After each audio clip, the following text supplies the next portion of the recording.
أعوذ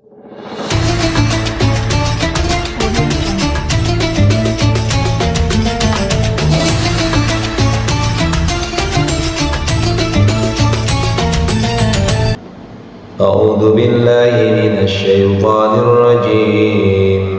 بسم الله الرحمن الرحيم. ومنهم من ينظر إليك أفأنت تهدي العمي ولو كانوا لا يبصرون. إن الله لا يظلم الناس شيئا ولكن الناس أنفسهم يظلمون. ويوم يحشرهم كأن لم يلبثوا إلا ساعة من النهار يتعارفون بينهم قد خسر الذين كذبوا بلقاء الله وما كانوا مهتدين. وإما نرينك بعض الذي نعدهم أو نتوفينك فإلينا مرجعهم ثم الله شهيد على ما يفعلون. ولكل أمة رسول فإذا جاء رسولهم قضي بينهم بالقسط وهم لا يظلمون. ويقولون متى هذا الوعد إن كنتم صادقين. قل لا أملك لنفسي ضرا ولا نفعا إلا ما شاء الله. لكل أمة أجل إذا جاء أجلهم فلا يستأخرون ساعة ولا يستقدمون. قل أرأيتم إن أتاكم عذابه بياتا أو نهارا ماذا يستعجل منه المجرمون. أثم إذا ما وقع آمنتم به الآن وقد كنتم به تستعجلون. ثم قيل للذين ظلموا ذوقوا عذاب الخلد هل تجزون إلا بما كنتم تكسبون. ويستنبئونك أحق هو قل إي وربي إنه لحق وما أنتم بمعجزين. Shadaqallahul Azim. Ya, kita lihat ya. Nah, untuk flashback ke belakangnya kita lihat di ayat 41 dulu. Di mana Allah Subhanahu wa taala menjelaskan wa in kadzabuka faqul li amali wa lakum amalukum antum bari'una mimma a'malu wa ana bari'un mimma ta'malun. Ini diantaranya adalah jadi ketika Rasulullah berdakwah mengajak untuk menyembah Allah, tapi ada di antara orang-orang yang dakwah itu mereka mendustakan. Artinya mereka tidak beriman, gitu, menganggap kebohong. Gitu. Maka kalau seandainya mereka mendustakan ketika engkau mengajak kepada kebaikan, jadi kita udah mengajak kebaikan, sudah melarang berbuat kesalahan, tapi mereka mengabaikan, bahkan mendustakan apa yang kita sampaikan, menganggap kita ini bohong, menganggap bahwa apa yang kita lakukan adalah sesuatu yang tidak perlu bagi mereka. Maka ucapkan apa untukku apa yang aku kerjakan dan untukmu apa yang kamu lakukan atau kerjakan. Artinya dalam makna di sini adalah berkaitan dengan bahwa bagiku pekerjaanku dengan konsekuensinya, dan bagimu adalah pekerjaanmu dengan konsekuensinya. Jadi li amali walakum amalukum, gitu, katakan gitu kalau kita tidak diindahkan berdakwah. Nah kemudian antum bari'un mimma amalu, kalian berlepas diri dari saya yang kerjakan, dan saya pun berlepas diri dari apa yang kalian kerjakan. Akibatnya maksudnya kalian tidak akan bertanggung jawab terhadap apa yang saya kerjakan, dan saya pun tidak bertanggung jawab terhadap apa yang kalian kerjakan. Jadi apa yang kalian lakukan, rasakan akibatnya, dan apa yang saya lakukan, saya sendiri akan menanggung akibatnya. Itu ketika kita sudah pasrah berdakwah, mengingatkan tetapi tidak diindahkan, bahkan didustakan. Itu kalimat udah ngingetin, udah ngajak, tapi juga tidak dituruti, tidak diindahkan. Contoh misalnya kita punya anak umpamanya kita udah mengajar benar-benar, udah wah mati-matian, tapi anak itu tetap aja berbuat, misalnya pidana gitu. Contoh kan sekarang kan lagi ada tawuran tuh, anak kecil kan gitu, anak-anak SMP, SMA gitu kan ya.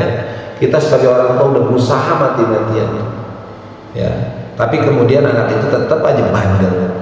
Nah kalau sudah bandel begitu, ya udah biarkan dia yang merasakan tanggung jawabnya, gitu kalimatnya gitu ya. Jadi itu yang disebut dengan li amali lakum amalukum, untuk saya pekerjaan saya, untuk kamu pekerjaan kamu.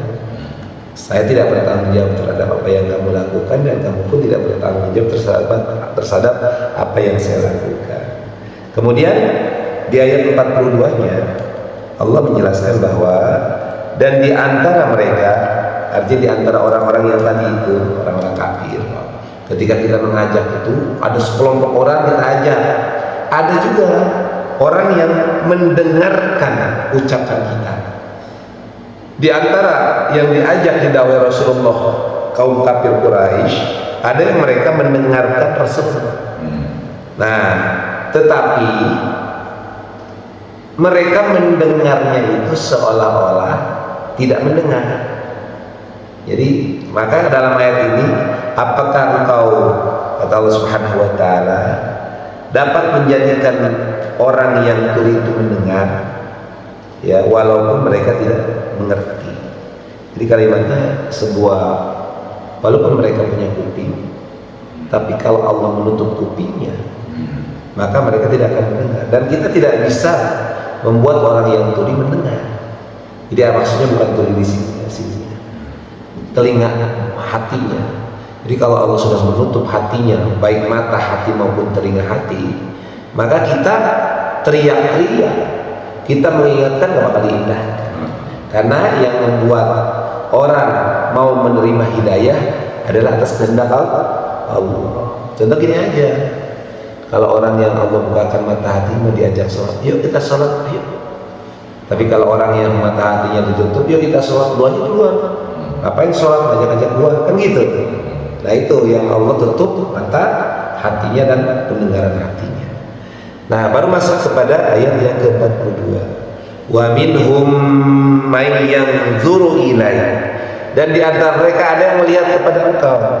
Artinya menyaksikan tanda-tanda kenabian Nabi Muhammad, tetap mereka tidak mengakuinya. Jadi di antara orang-orang Arab itu, mereka ada yang melihat bagaimana Rasulullah memiliki tanda-tanda kenabian. Jadi misalnya orang-orang Yahudi, orang Nasrani itu melihat tentang tanda-tanda kenabian yang ada pada Rasulullah, tetapi mereka tidak mengakuinya. Maka kalimat di sini, di antara mereka ada yang melihat kepada engkau wahai Nabi Muhammad. Apa anta tahdil umya walau kanu la yubsirun? Apakah engkau dapat memberi petunjuk kepada orang yang buta walaupun mereka tidak memperhatikan? Di kalimatnya, kalau tidak memperhatikan, engkau tidak akan memberikan hidayah kepada mereka. Karena mereka tidak memperhatikan kamu, maka Allah tidak memberikan hidayah. Artinya gini, Rasulullah tidak memberikan hidayah. walaupun mereka memperhatikan, melihat dari mulai awal sampai akhir. Jadi gini kalimatnya, orang Arab itu kan melihat kelahiran Nabi. Contohnya ada yang kemarin dia contohkan, Abu Lahab. Abu Lahab itu kan paman Rasulullah, paman langsung saudaranya atau adiknya daripada Abdullah. Nah, saudara lah, istilah kata pamannya langsung. Dia menyaksikan kelahiran Nabi. Bahkan ketika diberitahukan Nabi oleh Maisarah tentang kelahiran Rasulullah, maka bahagia sekali Abu Lahab ini. Bahkan sampai memerdekakan budak itu yang memberikan kabar tentang kelahiran Rasulullah. Dan Rasulullah lahir, tumbuh besar, semakin besar, dan Abu Lahab itu menyaksikan proses itu. Nah, dan ketika Rasulullah kemudian digelari Al-Amin sebagai orang yang amanah, paling amanah se-Arab gitu kalimatnya begitu, mendapatkan gelar Al-Amin, Abu Lahab menyaksikan. Tetapi ketika dakwah Rasulullah diperintahkan untuk menghilangkan kemusyrikan, Abu Lahab menentang. Nah itu kenapa kau menentang, pertanyaan begitu, padahal dia menyaksikan dan mengetahui tentang siapa Nabi Muhammad ponakannya itu. Ya itu tadi, ketika Allah menutup hati Abu Lahab dengan hidayahnya, maka hidayah itu tertutup, maka tidak masuk lagi dakwah Rasulullah, karena hatinya sudah apa yang menutupi hatinya untuk masuk hidayah? Kesombongan. Apa yang menutupi hatinya apa masuknya hidayah? Karena kepentingan. Ya, kesombongan dan kepentingan. Contoh lagi, iblis. Iblis itu tuh tahu kalau diperintah sama Allah itu wajib mentaati. Tetapi karena kesombongan, ketika Allah perintahkan iblis untuk sujud kepada Adam, maka tidak mau bersujud. Karena apa? Karena sombong. Sombong kenapa? Karena merasa di atas. Nah itu. Jadi yang menutup hidayah itu kesombongan, kepentingan. Termasuk sekarang di politik ini, orang pasti tahu. Maaf ya, misalnya siapa Prabowo, siapa Gibran, siapa Anies, siapa Muhaimin, siapa Ganjar, siapa Mahfud. Tapi demi kepentingan orang bela-belai orang yang sebenarnya banyak kekurangannya. Saya tidak menyebutkan siapa, tapi semua orang tahu, ya kan? Tapi demi kepentingan, kesalahan orang lain atau bahkan kebodohan orang lain dibelai mati-matian. Padahal dia tahu, bohong kalau nggak tahu, tapi dia berupaya untuk mencari pembenaran. Kenapa? Bukan karena kesombongan, tapi kepentingan, hawa nafsu. Nah itu yang membuat orang hidayah Allah tertutup. Maka poinnya apa? Hilangkan kesombongan, jangan turuti hawa nafsu, tapi turuti kebenaran. Maka hidayah masuk. Nah itu jadi kalau kita melihat orang kok jadi begitu ya? Ya karena yang diikuti hawa nafsu. Kalau yang diikuti hawa nafsu, hidayah dari Allah, kebenaran dari Allah tertutup. Gitu. Jadi kalau udah sombong, kayak orang misalnya udah sombong, walaupun dia salah, nggak mengakui kesalahan, atau kalau dia kalah sekalipun nggak mengakui kekalahannya. Kenapa? Karena sombong. Orang sombong itu kenapa sombong? Karena merasa lebih, ya kan? Lebih apa? Lebih karena hartanya, lebih karena kedudukannya. Ya kan sombong itu kan yang disombongkan kan? Orang sombong banyak harta, orang sombong karena rupanya bagus, orang sombong karena kedudukannya bagus. Apa orang miskin sombong itu mah kurang ajar namanya, ya kan?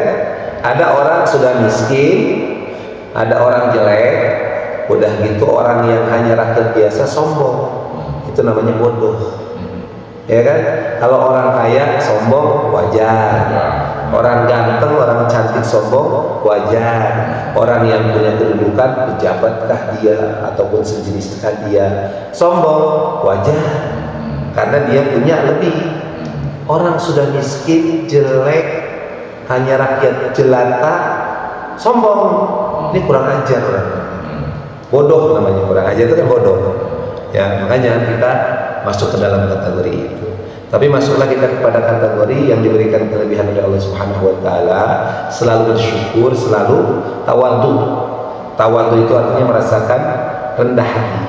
Walaupun kita banyak duit, walaupun kita punya kedudukan, walaupun kita sekolahnya tinggi, walaupun kita punya harta banyak, jangan sombong pada orang. Rendah hati kita, santun, kedepankan akhlak. Gitu. Susah kan? Banyak kan orang kalau udah banyak harta, ya kan, punya kedudukan, oh jalannya pinggangnya di sini, ya kan, doa-doa di musuh-musuh gitu. Coba deh lihat, nggak boleh begitu. Nah itu adalah dia sudah menutup hatinya untuk hidayah. Paham ya? Jadi kalau ada orang, kenapa kok gitu Ustaz? Ya karena itu, karena kesombongan dan kepentingan yang menutup. Jadi kepentingan itu mengikuti hawa nafsu. Jadi karena kesombongan dan mengikuti hawa nafsu, maka akan muncul yang namanya Allah menutup hidayah dari orang itu. Maka kalau hidayah ditutup dari orang melihat kita, maka berarti kita sudah diarahkan oleh Allah menuju kepada kesesatan. Kalau kesesatan, maka berarti kita diarahkan menuju neraka yang lebih bid'ah. Kemudian lanjutkan, Inna Allah la yadhlimu an-nasa syai'an walakin an-nasa anfusahum yadhlimun. Sesungguhnya Allah tidak menzalimi manusia sedikit pun, tetapi manusialah yang mendolimi dirinya sendiri. Nah gitu. Jadi yang mendolimi itu bukan Allah, tapi diri kita sendiri yang menzalim. Ingat kan dolim itu apa? Dolim itu merugikan diri sendiri maupun orang lain, menyakiti diri sendiri maupun orang lain, menyakiti hati diri sendiri maupun hati orang lain. Itu zalim itu. Jadi kalau kita misalnya malah pada pisau, itu zalim, menyakiti diri sendiri. Atau kita membunuh orang lain, atau melukai orang lain, zalim. Ya, atau kita misalnya mencaci maki diri sendiri, saya begini, zalim. Atau kita mencaci maki orang lain, zalim. Jadi yang disebut dengan zalim itu adalah di mana merugikan baik diri sendiri maupun orang lain. Ya kan, zalim itu nanti hukumnya bisa menjadi haram. Ya. Contoh gini,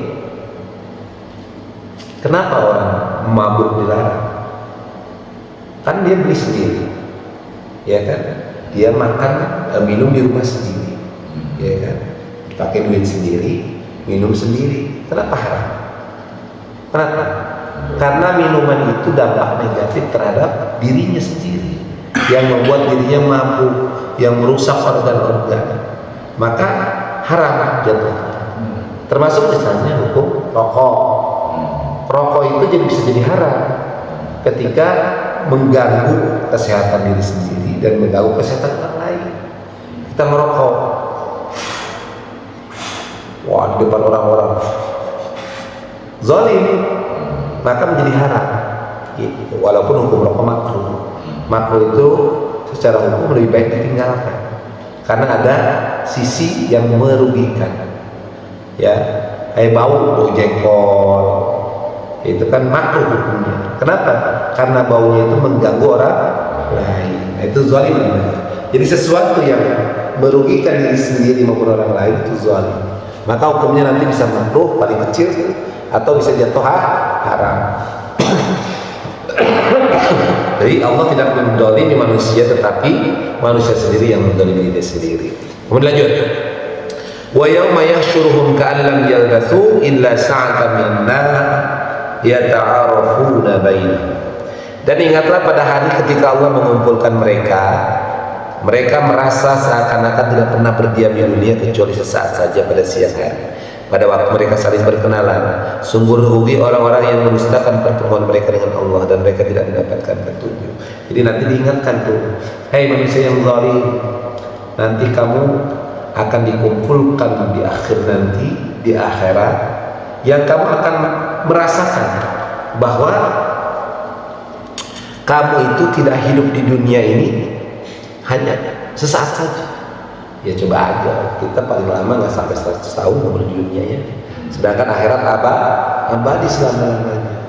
Jadi kita, dan umurnya satu hari di akhirat, ada yang mengatakan 60.000 tahun di dunia, ya kan?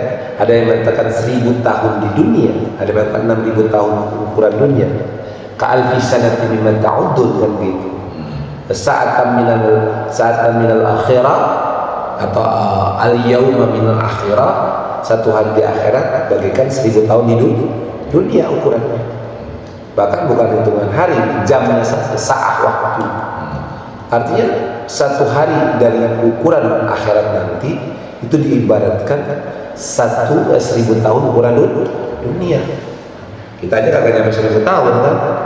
Nah itu. Jadi makanya ketika nanti di akhirat nanti Allah ingatkan, hei manusia, ingatlah engkau bahwa akan ada datang waktu ketika hari kiamat, hari akhirat nanti engkau akan merasakan, engkau akan berpikir bahwa tidaklah engkau hidup dunia kecuali hanya sebentar, bagaikan hanya hitungan hari. Arti dalam kalimat ini seakan-akan tidak pernah berdiam di dalam kecuali hanya sesaat saja, sesaat saja pada siang hari. Artinya kalau sesaat pada siang hari hanya hitungan menit, jam. Jadi ketika di akhirat nanti baru berpikir, ya berarti saya hidup di dunia cuma sebentar saja, diibaratkan hanya 1 jam dalam hitungan hari. Coba nanti akan berpikir begitu. Karena apa? Karena akhirat abadi. Dibayangkan saja orang antri untuk ditimbang amalnya. Proses antrinya entah berapa puluh tahun. Ya manusia dimulai dari zaman Nabi Adam sampai akhir zaman. Coba dari Nabi Adam dihitung. Udah kehitung nggak? Kita aja sekarang tahun 2024 ini jumlah manusia 8 miliar. 8 miliar yang hidup di dunia sekarang. Di tahun 2024, 2023 banyak yang mati gitu. Apalagi 2019 banyak yang mati COVID gitu kan bisa. Dan itu nanti akan dibangkitkan semuanya. Jadi berapa triliun manusia berkumpul dan akan diperhitungkan amal-amal. Makanya kita nunggu nanti. Makanya ketika dihisab itu ada yang berkeringatnya membasahi sampai ke kaki, ke lutut, puster, leher, bahkan menenggelamkan orang itu ketika menunggu di padang mahsyar. Kenapa? Ya karena menunggu begitu lamanya menunggu antrian. Makanya di sini diibaratkan 1 hari ukuran akhirat sama dengan 1000 tahun ukuran dunia. Maka keluar kalimat di sini bahwa ka'allam yalbathu illa sa'atan minan nahari yata'arafuna bainahum. Jadi seolah-olah waktu di dunia itu bagaikan 1 saat dari waktu kita yang saat itu kita berkenalan dengan orang. Jadi kayak biasanya kita di jalan, tiba-tiba ada orang, kenalan, nama saya Qadarlah.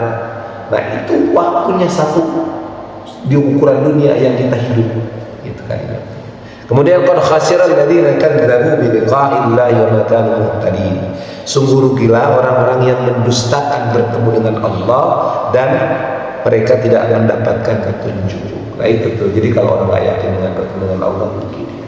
Masuk ke ayat yang ke-46. Wa imma nuriyannaka ba'dal ladzina na'iduhum, dan jika kami perlihatkan kepadamu wahai Nabi Muhammad sebagian dari siksaan yang kami janjikan kepada mereka, tentulah engkau akan melihatnya. Atau jika kami wafatkan engkau sebelum itu, maka kepada kami jualah mereka kembali dan Allah menjadi saksi atas apa mereka yang mereka kerjakan.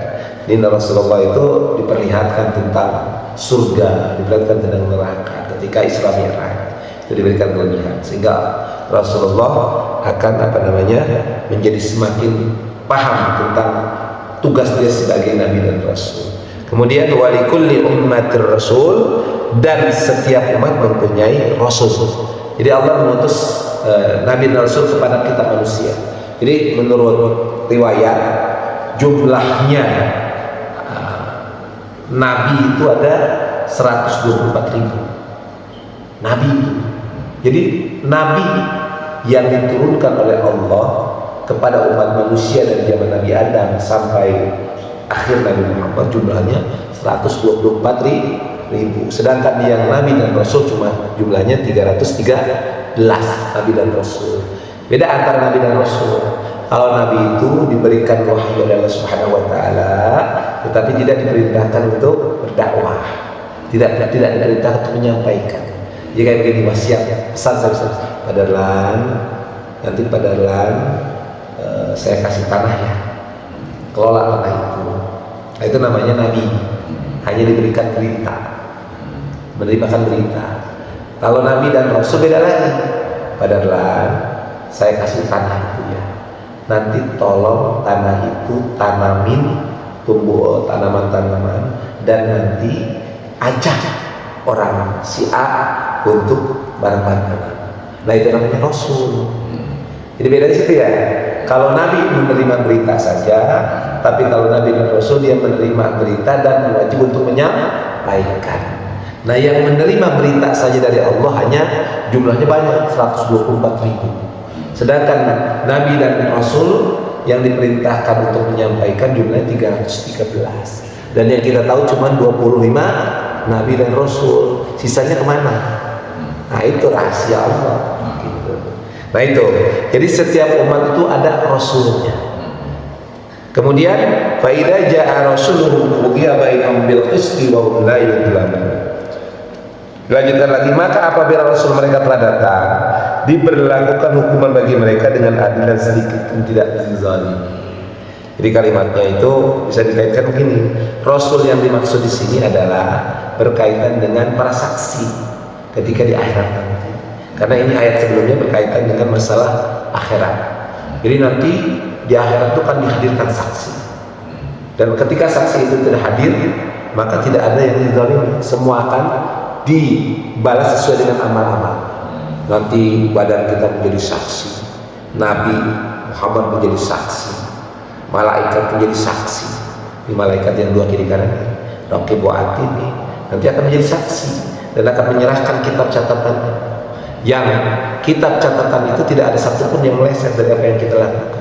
Bahkan yang bukan kita lakukan, yang terbersit di hati, semua dicatat. Padahal niat untuk berbuat baik sudah dicatat satu pahala oleh malaikat Raqib, ya. Tetapi padahal niat untuk melakukan sebuah kejahatan tidak dicatat kecuali padahal melakukan kejahatan itu. Nah, semua ahsoha, semua dicatat, yang kecil yang besar tidak sedikit pun yang tertinggal, dan itu nanti akan dihadirkan ketika di hari kiamat nanti. Wa yaquluna mata hadzal wa'du in kuntum shadiqin. Dan mereka mengatakan, bilakah datang ancaman itu jika kamu orang-orang yang benar. Jadi ini nantang kepada Rasul tentang bahwa kalau memang benar Allah itu ada, kami yakin. Kalau kamu memang benar, coba datangkan aja dulu, kami nantang. Sama nih kayak orang-orang gini.